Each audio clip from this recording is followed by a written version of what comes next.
क्या आप जानते हैं अल्लाह ने एक कौम को आसमान से खाना अता किया था। ये वाकया कुरान मजीद में मौजूद है। ये वाकया है बनी इसराइल का, जब हजरत मूसा अलैहिस्सलाम अपनी कौम को मिस्र से निकालकर बयाबान सीना में ले आए। वहां न खेती थी, न बाजार, और न ही खाने का कोई जरिया।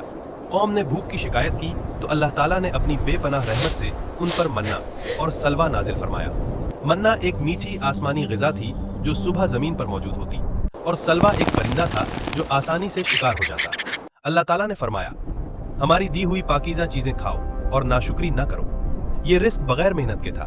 सिर्फ एक शर्त थी, शुक्र और इताअत। लेकिन अफसोस, कुछ लोग नाशुक्री करने लगे और आम सब्जियों का मुतालबा करने लगे।